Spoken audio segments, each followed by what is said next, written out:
Hoy día es el tema de asfixia neonatal, encefalopatía hipoxico-isquémica y hemorragia intracraneal.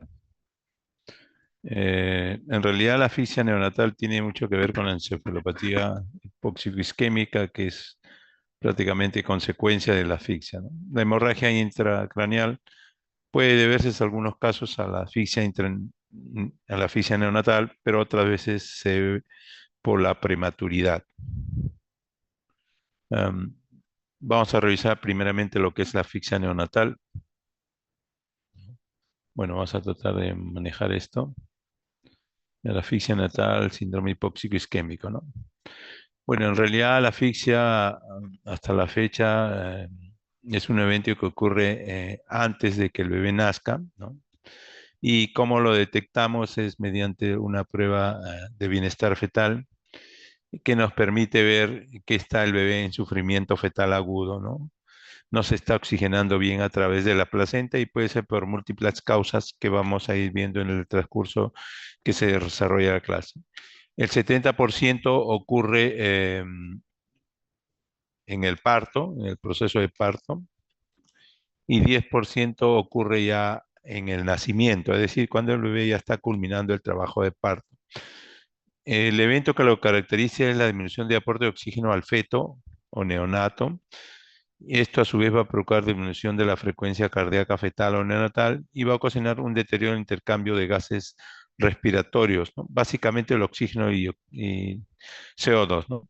Al inicio se hizo un modelo animal, ¿no? Para ver cómo era que alteraba los diferentes o qué provocaba la asfixia, ¿no? Al inicio se hizo con monos macacus rhesus, y se le fueron asfixiando, ¿no? Prácticamente y vieron como son movimientos respiratorios que tenían iniciales, el gasping que le llamaban, después un periodo de apnea, luego otro de intento de seguir respirando y finalmente dejaban de respirar, ¿no? Este proceso ocurre en algunos casos como un evento intraparto, ¿no? Entonces nace el bebé, por más que intentemos reanimar, no se consigue buenos resultados al inicio, ¿no? Sino hasta llegar a la intubación, incluso vasopresores, aminavasopresores, ¿no? En realidad, el deterioro de insuficiencia de oxígeno no solamente va a alterar el sistema nervioso central, sino va a alterar otros órganos y tejidos que se van a comprometer, ¿no? Por supuesto que lo más notable es el sistema nervioso central, ya que tiene una característica importante, ¿no? Esta característica importante que a veces, una vez provocado el daño en el sistema nervioso central, ya no hay recuperación total al 100%, ¿no? ¿Qué criterios clínicos se tiene para tener el concepto claro de una asfixia neonatal? Tiene que haber acidosis metabólica o mixta profunda, un pH menos de 7, en una muestra de sangre arterial de cordón umbilical, persistencia de Apgar de 0 a 3 por más de 5 minutos. El tercer elemento es que presenta secuelas neurológicas, ya que el sistema nervioso es el más sensible, ¿no? Puede incluir convulsiones, hipotonía cómica, coma o encefalopatía hipóxica isquémica, como vamos a ver más adelante. Además de comprometer el sistema nervioso central, va a comprometer múltiples órganos, ¿no? Tenemos el riñón, pulmón, corazón, ¿no? Otras veces mencionan algunos que dar ventilación positiva para más de un minuto ya es que un criterio de asfixia y no encontrar respuesta, ¿no? Am, Desde 1991 se han tenido estas cifras que se han ido mejorando cada vez, ¿no? Estas son cifras a nivel mundial, pero cada vez se han ido mejorando con los programas de reanimación neonatal, inclusive en zonas alejadas del país, ¿no? Donde no hay a veces un profesional neonatólogo experto en reanimar, ¿no? Por supuesto que en los países desarrollados se reporta una incidencia bastante baja en comparado con los países en vías de desarrollo, donde la prevalencia es mucho más alta, ¿no? Todavía en nuestro país sigue siendo un problema bastante importante, ¿no? Por eso que constantemente se están capacitando en los hospitales o están haciendo un recordaris para la persona que trabaja atendiendo a los recién nacidos, ¿no? Puede provocar una letalidad que va del 31 al 66% y es más frecuente esta muerte en los prematuros, ¿no? O cuando se prolonga la asfixia por más de 5 minutos, ¿no? Y ahí se le da unos datos de cuánto es la mortalidad a medida que pasa el tiempo y no se tiene un buen Appler, ¿no? ¿Qué mecanismos tiene la asfixia? Básicamente tiene los siguientes mecanismos, ¿no? Hay interrupción de la circulación del cordón umbilical, ya que antes de que nazca el bebé, es el único que le proporciona oxígeno, ¿no? Puede ser una compresión, un nudo verdadero del cordón, ¿no? A veces, muchas veces dicen circular de cordón, intentan sacarlo rápidamente al neonato, ¿no? Hay una alteración en intercambio de gases con la placenta, puede por hipoxia materna, por una enfermedad materna, una hipertensión arterial materna, una insuficiencia placentaria materna, ¿no? Por ejemplo, puede haber un DPP, desprendimiento prematuro de placenta, un deterioro de la oxigenación materna por afección cardíaca, una madre cardíaca, una madre con neumonía, una madre con enfisema, una madre con una neoplasia pulmonar. Y en último lugar está la incapacidad de un recién nacido para mantener una insuflación pulmonar adecuada, ¿no? Para que esta transición desde la circulación fetal hasta que sale al medio externo sea adecuada, ¿no? Esto puede estar alterado porque el bebé es prematuro, desarrollo de membrana hialina o algunos medicamentos eh, adictivos, ¿no? Puede ser también por un trauma severo al nacer. Acá se tiene una lista de factores anteparto y que lo han desarrollado en ginecología, ¿no? Es obstetricia de alto riesgo que pueden dar alteraciones al momento de nacer y pueden provocar asfixia neonatal, ¿no? Estos son los factores de riesgo anteparto, antes del parto, factores o patologías que provocan intraparto, ¿no? Y tenemos acá un esquema donde más o menos qué es lo que ocurre, ¿no? Intraútero, ¿no? Tenemos en primer lugar las contracciones, disminuye el flujo uterino, disminuye la perfusión placentaria y hay alteración al intercambio gaseoso, ¿no? No hay muy buen oxígeno, hay acidosis y aumenta el CO2, ¿no? Pero también puede hacer que en el momento del parto haya una asfixia neonatal y esto va a provocar estimulación simpática, ¿no? Y esta estimulación simpática hace una redistribución del llevar oxígeno a los órganos más sensibles de la economía humana, ¿no? El reflejo de buceo le llaman, ¿no? O sea, oxigena los elementos más importantes del cuerpo, ¿no? Pues esto puede llevar a una insuficiencia miocardia, va a disminuir el gasto cardíaco, bradicardia, hipoperfusión, isquemia, hipoglicemia, acidosis láctica y finalmente va a llevar a una asfixia celular, que es la más peligrosa, ¿no? La asfixia celular ya no llega oxígeno a la propia célula, ¿no? Y puede provocar muerte celular, ¿no?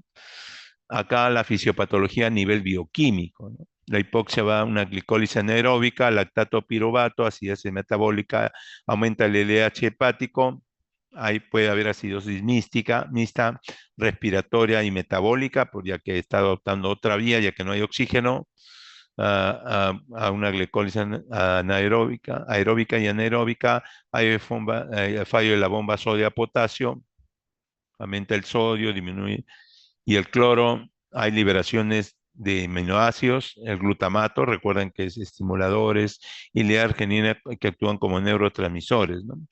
Aumenta el calcio intracelular, hay edema cerebral citotóxico, lisis celular, edema vasogénico y puede dar muerte neuronal temprana, ¿no? Y una vez que se deteriora la neurona, no hay recuperación, como les mencionaba.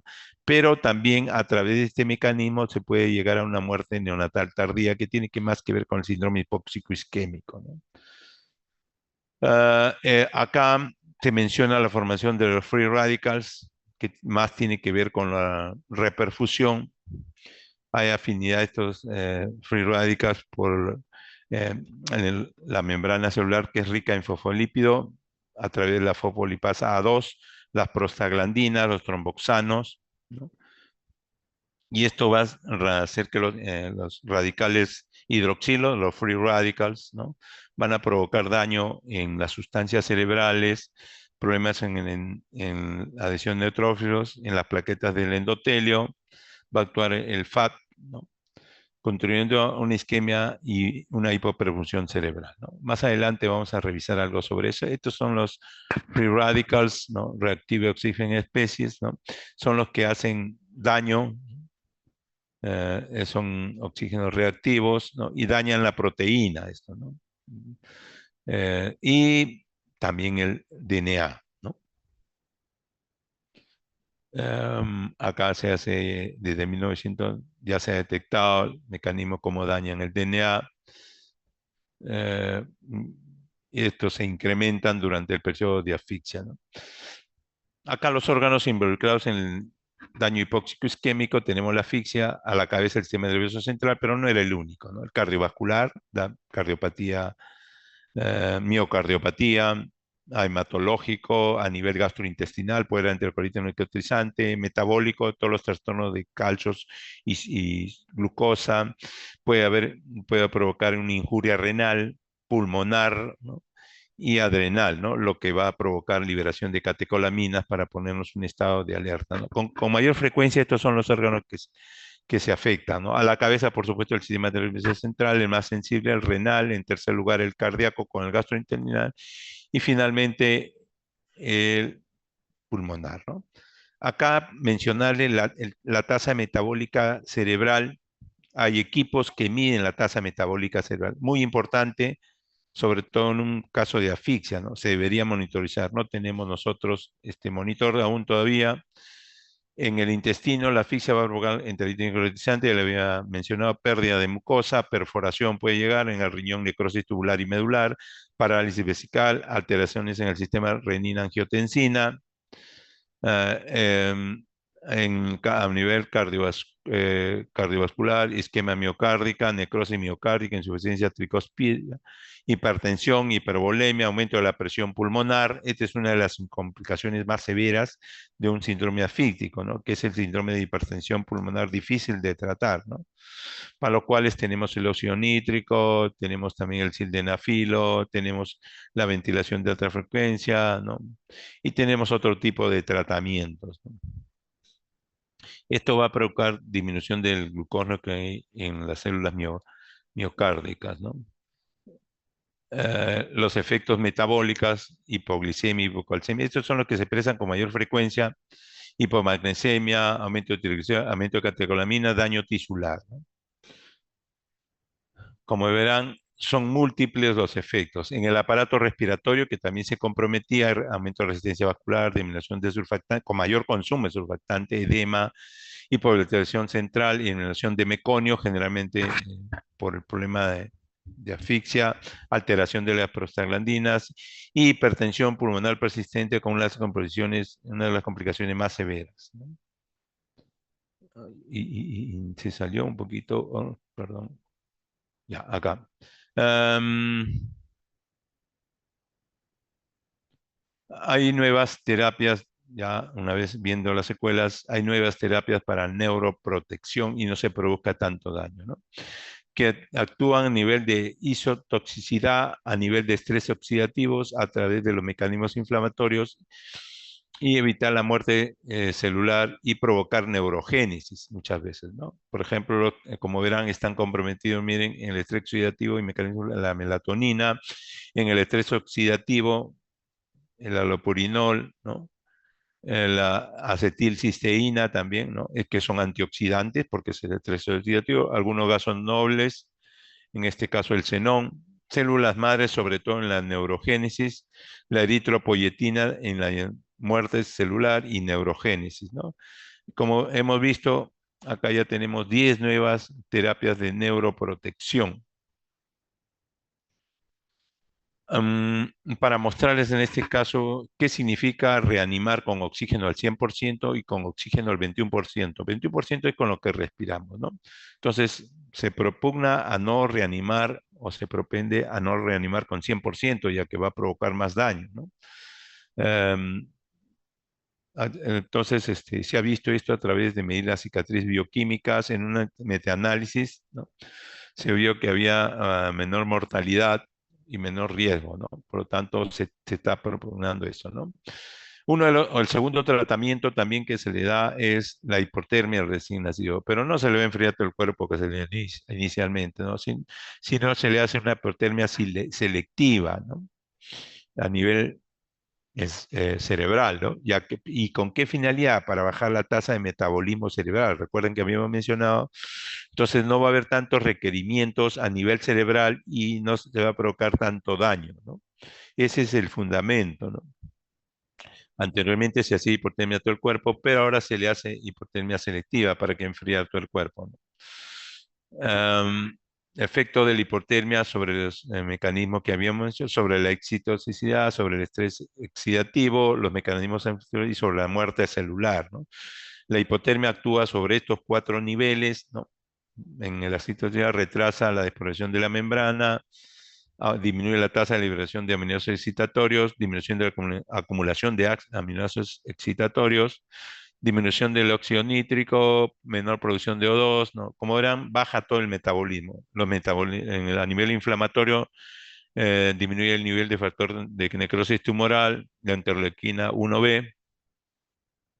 En el caso de muerte celular que ocurre en asfixia, disminuye el receptor de la FAS y la caspasa 8, que son nuevos mediadores que se han estudiado liberación del citocromo C, disminuir la apoptosis inducida por los peróxidos, ¿no? Este es un estudio donde compara la temperatura normal y hipotermia. Evidentemente se ve menor porcentaje de muerte, secuela, parálisis cerebral y ceguera, ¿no? Entonces, por lo tanto, en este estudio se demuestra que la hipotermia tiene mucho que ver con la mejoría de estos pacientes que sufren asfixia, ¿no? Entonces tenemos cascos que enfrían selectivamente la cabeza, ¿no? El tercer medicamento que se usa es el allopurinol, que es un antioxidante y tiene un efecto inhibitorio sobre la enzima antioxidasa que tiene que ver, está implicada en el daño oxidativo, ¿no? Disminuye la disminución de los free radicals, atenúa la degradación del ATP, produce neutropenia, inhibe la apoptosis o muerte celular, ¿no? Es decir, hay una neuroprotección, ¿no? Acá un estudio comparativo en el modelo animal y se ve que hay evidentemente mejoría, ¿no? Nuevamente otro estudio que demuestra lo mismo, ¿no? Un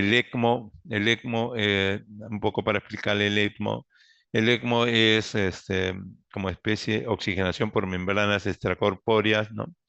Donde se le hace, un cirujano de tórax hace que se oxigene a través de una máquina, no en el pulmón, ¿no? Sobre todo se emplea para la hipertensión pulmonar persistente, ¿no? La eritropoyetina, que es otro medicamento que se ha visto que tiene cierta acción contra la apoptosis, recuerden que habíamos visto, ¿no? Favoreciendo la atracción de genes antiapoptópticos, ¿no? Tiene un efecto antiinflamatorio y un efecto antioxidante, ¿no? Promueve procesos regenerativos a largo plazo como la angiogénesis, oligodendrogénesis y neurogénesis, ¿no? Básicamente actúa a nivel final, ¿no? Evita, por tanto, la muerte de neuronas por óxido nítrico, es neurotrófico. Se administra la dosis que se menciona ahí de 300 o 500 unidades cada 2 días durante 2 semanas, ¿no? Este tratamiento de la eritropoyetina es para la asfixia neonatal, también se emplea para otras cosas.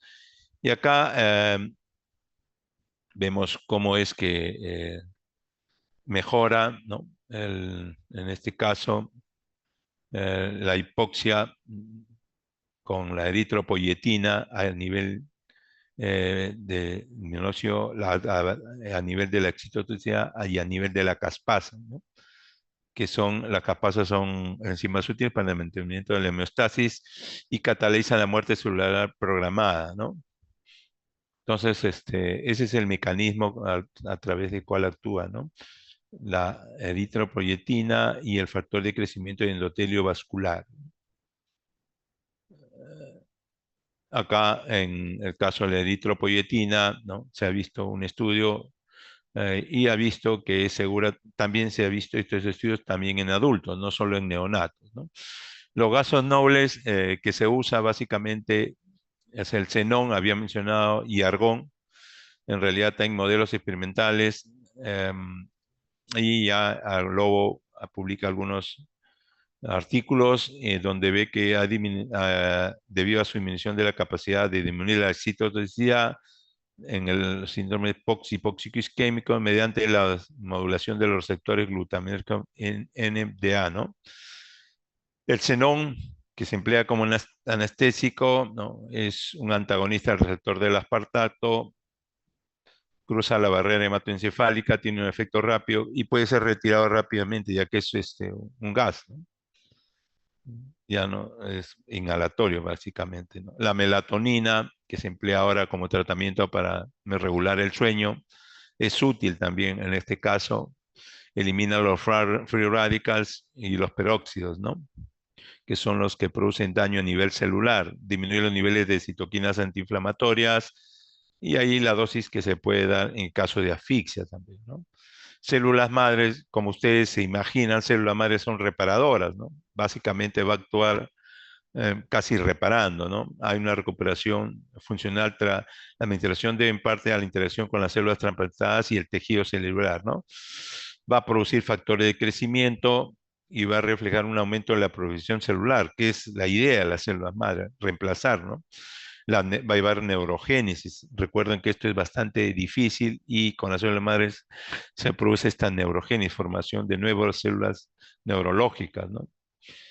Aumenta los niveles de factores tróficos celulares y factores antiapoptóticos, o sea, ya no hay muerte celular, disminuye la inflamación y conserva el tejido endógeno apoyando las células dañadas con las nuevas células madres.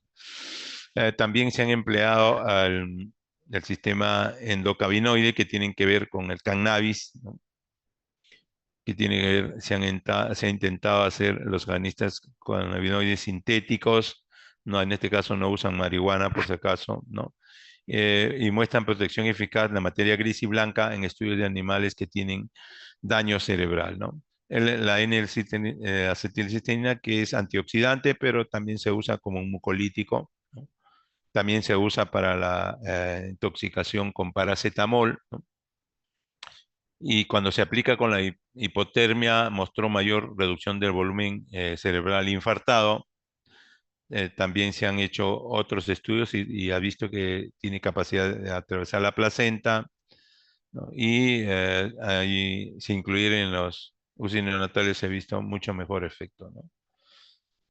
Acá algunas herramientas predictivas, si saber si nuestro paciente va a tener secuelas, ¿no? El ADGAR tiene una especificidad, ¿no? Sensibilidad especificidad mayor de 10%. En realidad, más el ADGAR sirve como pronóstico, ¿no? Como verán, ahí sirve como pronóstico para pacientes que tienen parálisis cerebral, ¿no? Infantil, ¿no? Eso se utiliza como pronóstico. También tenemos un índice de morbilidad importante, ¿no? Donde va a evaluarse el ADGAR y el déficit de base, ¿no? El pH de cordón, que había parte de la asfixia, es un predictor, no es muy sensible ni específico, o sea, también no has visto muchas. Y en tercer lugar, la encefalopatía, según la clasificación CERNAT y CERNAT, ¿no? Que es el mejor indicador de riesgo de secuela, ¿no? Y el cual se usa hasta ahora, ¿no? Este es el indicador de mal pronóstico. En resumen, haga menos de 3 a los 10 minutos, estadio 3 según la clasificación de CERNAT, convulsión y difícil tratamiento, signo de algunas anormalidades neurológicas la segunda semana, persistencia de hipodensidades en ecografía, tomografía con anomalías subreferentes de encefalomalacia, oliguria persistente por más de 3 días, ¿no? De 36 horas, ¿no? Luego veamos el síndrome hipóxico isquémico, ¿no? Se caracteriza por el nivel de conciencia disminuido, deteriorado, alteraciones en el tono muscular, alteraciones en los reflejos y a veces convulsiones, ¿no? Estas cuatro características son las más importantes, ¿no? Es un síndrome neurológico que aparece en el recién nacido inmediato al parto tras un episodio de asfixia neonatal. Esa es la definición, ¿no? La incidencia va a ir variando, ¿no?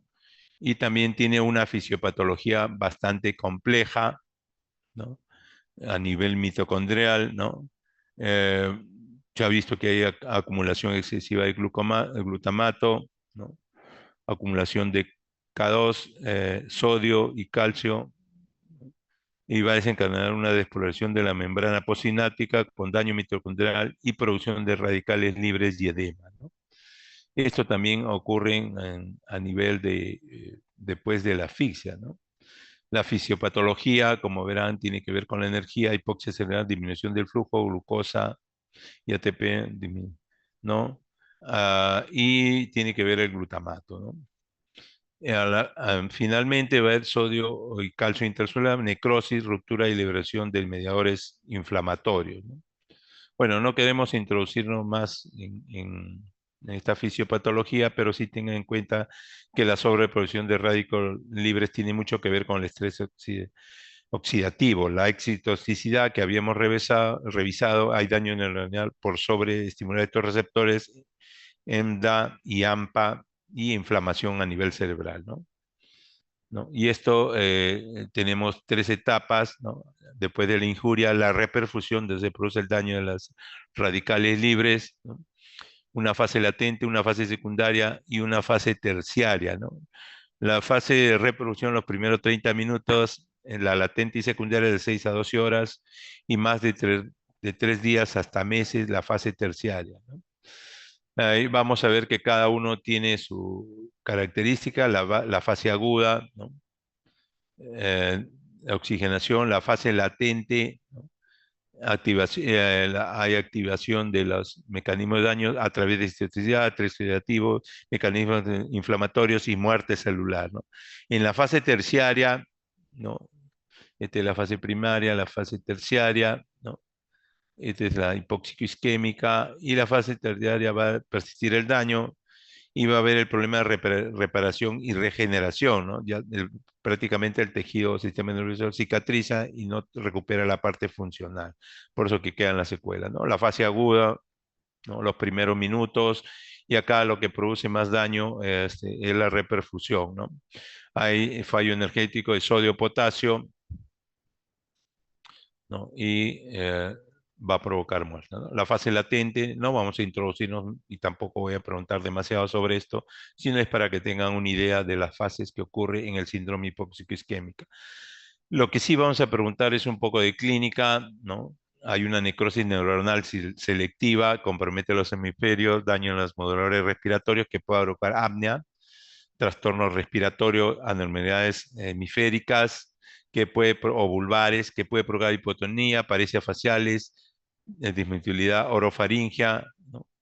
Y esto, las características crónicas se expresan como parálisis cerebral, déficit en aprendizaje y convulsiones inclusive, ¿no?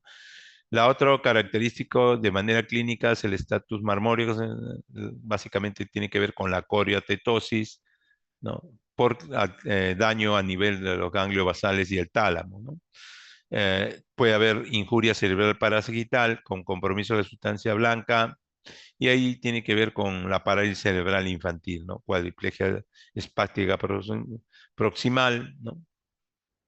Lesiones isquémicas focales y multifocales, hay leucomalacia periventricular, ya esto es secuela permanente, ¿no? Y los exámenes que se pueden solicitar es ecografía, ¿no? Tomografía, resonancia magnética para que el paciente no se irradie y electroencefalograma cuando haya problemas de funcionalidad. Este es el esquema del Sarnat clásico: 1, 2 y 3 severo, ¿no? Leve, 1, 2 moderado y 3 severo, ¿no? El leve provoca menos muerte, 1%, el Sarnat 2, 25 y 75% con Sarnat grave, ¿no? Esta es la forma moderada, que está igual la forma leve y la forma grave, ¿no? Que también se describe en esta tablita, ¿no? Lo mismo, ¿no? La fase igual, las clasificaciones, ¿no?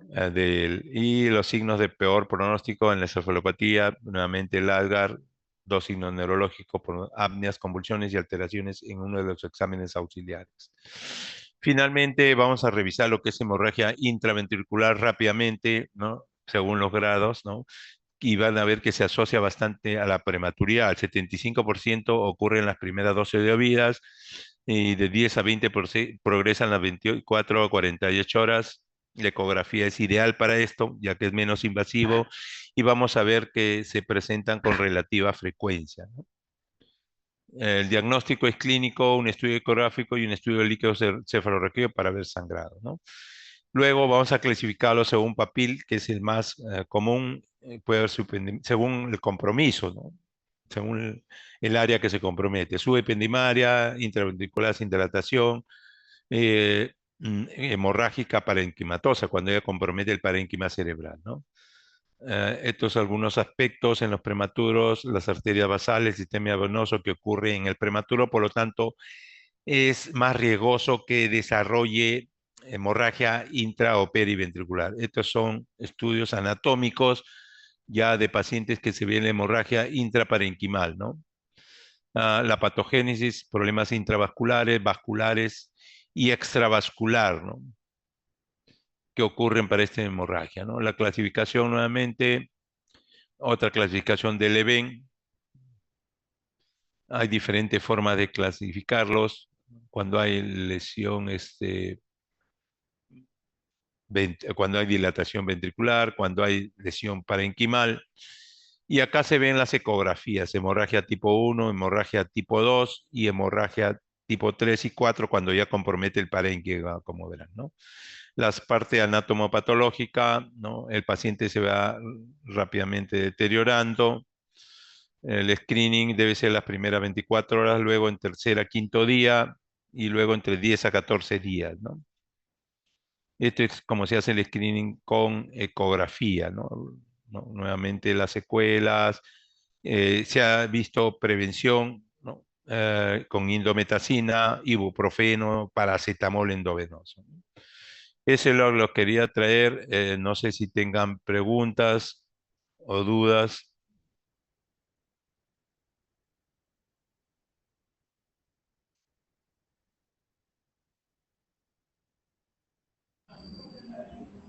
Parece que todo claro, doctor. Ya, listo, ahí quedamos. Gracias, chicos. Gracias, doctor.